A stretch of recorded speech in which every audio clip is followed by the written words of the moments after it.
Paul, we'll start by asking, how did we come out of the game injury-wise after the weekend? We've got a few, to be fair. Tom Wilkinson's broke his thumb, clean break, has operation tomorrow.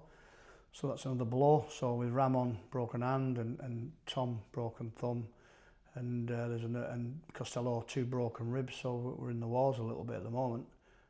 We've got a few niggly injuries to our outside backs.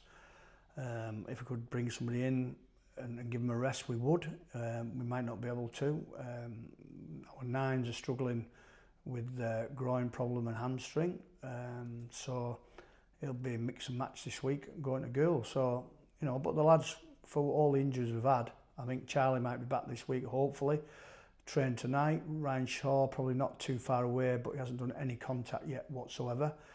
We need to see him in contact before we let him loose. It would be unfair on Ryan. He wanted to play last week, to all fair to him, and we just held him back.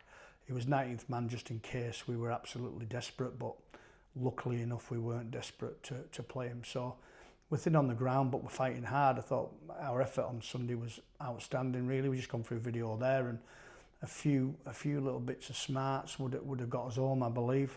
We dominated probably the last 15 minutes of the game, field position, territory, but we just come up with some poor decisions with the ball that didn't allow us to capitalise on our field position. But we went set for set till we come up with an error that allowed them some field position. And some of the I think there was nearly 300 tackles we had to make in the game. You know, and I think there were 16 misses on it, but people like Ryan King, 39 tackles, and Starkey and Ellis Robson, 38 tackles, just phenomenal, really. You know, 1 miss or something like that, and all that. So we're fighting hard for the club. It's a tough division, we know that. The fans were brilliant away from home. When we come off the pitch, they're all around where we come off and giving the lads full of praise, and that's what they want, effort. And you've got to have effort in this division, or else you get absolutely blown away. Goole will be different this weekend. They've got some very, very senior, experienced players. They beat London away, which is no mean feat. They beat Featherstone at the weekend, and I spoke to Fozzie. I rang Carl and asked him what I thought about them, and he said they're a very, very good, experienced team with a lot of young lads on a very small track. So we've got to be at our very, very best, whatever side we put out, to get a result there, because every time they play a championship team, it'll be their cup final, but we've got to be ready for that. What do we know about Goole? Have we seen much footage of them?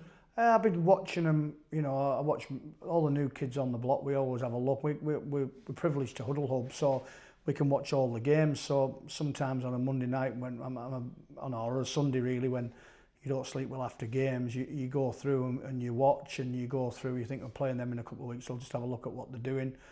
And they're just impressive, real quick, you know, out the back, good full back.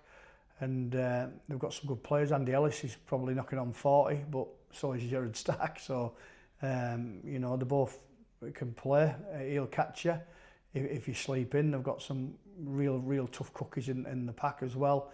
Well drilled, and it's there. Like I say, it's a small track, and they're at home, and it'll be very, very physical encounter. You know, I've watched all the games and the physical, so we've got to be ready for that. And just because we're playing a League One side, you can't relax, or else you'll get done. You know, you only have to look at the results in League One. It's a very, very competitive league now, and some of the teams are spending over 300 grand on teams, so they're up there with the Championship clubs.